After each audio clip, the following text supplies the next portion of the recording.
Hello there, thanks for playing World of Tanks, thanks for taking a look at this World of Tanks video showing some vehicle numbers on the AMX Chaffee here. This is a video about playing light tanks in this game, and also I kind of wanted to just sort of secondarily use it as an opportunity to kind of showcase the Chaffee or kind of review the Chaffee a little bit. And I will just go ahead and just be really straightforward. I'm doing this kind of secondarily reviewing or showcasing the Chaffee because I think that it is one of the tanks in the game that's the premium tanks in the game that's perhaps more worthwhile to purchase and to own and to have available to play. I'm not going to read through the numbers that are going up across the screen here. It does have a 3,800 or 3,800 gold cost, the base gold cost. That does not involve a garage slot. That does not involve like a voucher for a crew customization or a voucher for a flag. Anytime those are showing up as part of a purchase package in this game, there is an additional gold cost associated with those.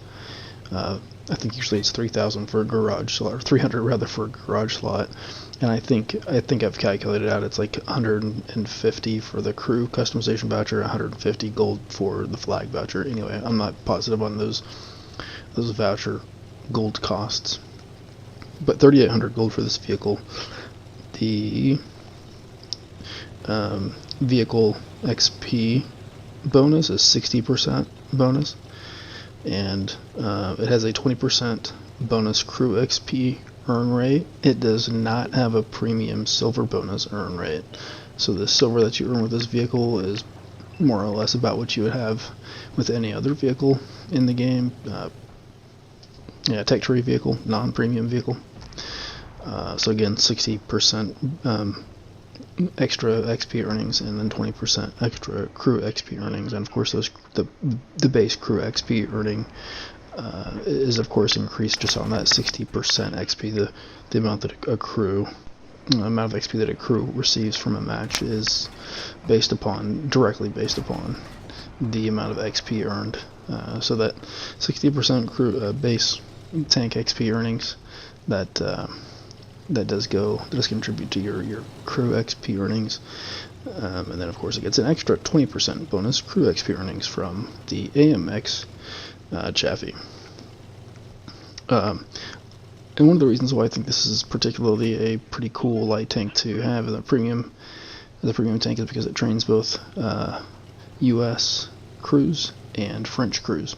It has the Chaffee hull and an AMX turret, auto loading turret, with a lot of different rounds there, 6 rounds. And at this point, we've kind of got a sense of where the vehicles are going. Just been kind of trying to safely spot and safely watch the enemy vehicle deployments. And at this point, it seems like we've kind of run into an impasse. They have probably, if anything, a slight advantage in the northeast there. So I'm thinking these guys down here, we need to be kind of aggressive.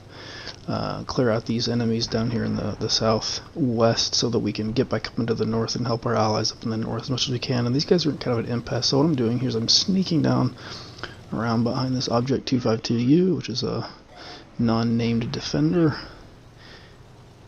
trying to get some special shots, some shots on it, and get one. And you can see here the point being that it pulls that guy's gun around. He turns this gun initially, I think, at least at me, and then what that does is it gives my allies, the heavies and the mediums, vehicles that are much better equipped than I am to duke it out with that basically defender, gives them an opportunity to rush into his position without getting shot right away, so they can get close and all basically get shots, and they take that guy out pretty quickly.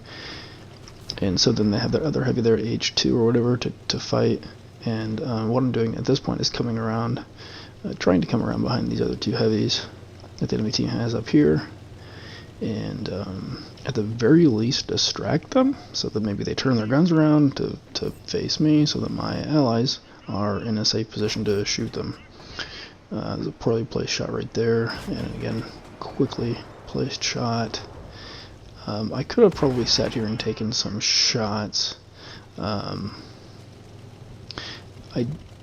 don't really like being lit up as a light tank, and decided I wanted to kind of duck out of the way a little bit and reload. And so I'll be coming at this guy with a full clip now, and it's some nice squarish looking shots in the back of his turret, which is still orange, it's not the full red. What I do have that did load the APC or increase my penetration, and do finish off the Gornage. For the last half of his hit points are close to it. And here I'm reloading again, ducking and weaving. You see some enemy vehicles shooting at me from range. And a couple of enemy lights move in my direction at least a little bit. They veer off.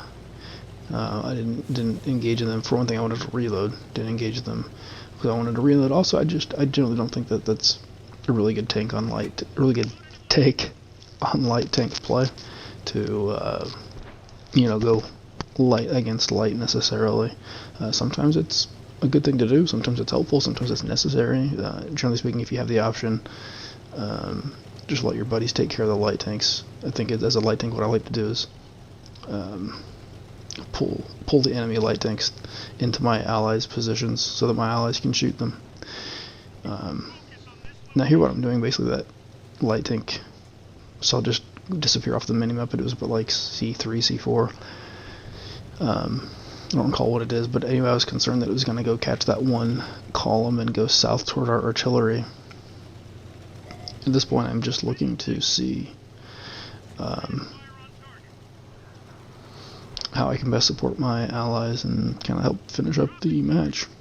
The main point to this match, other than talking about the Chaffee a little bit, the AMX Chaffee a little bit, was that play on helping my allies get past that defender. I think it was like a Tiger 131 down there in the southwest, but man, the defender that was holding them back, basically he had himself in a safe position, and even though we had like what, 4 allies there, like I think 2 or 3 heavies and then 1 or 2 mediums, basically were at an impasse. They couldn't really advance toward that defender's position. It wasn't an actual defender, but the 252. They couldn't really advance in this position because to do so would have,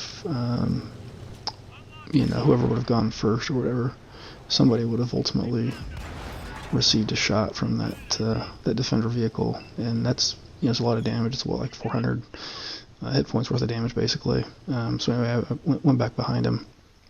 I got 1 penetration, and otherwise just shot at him a few times there. Pulled his gun around toward me and gave my allies an opportunity to swarm on this position and take him out pretty quickly there.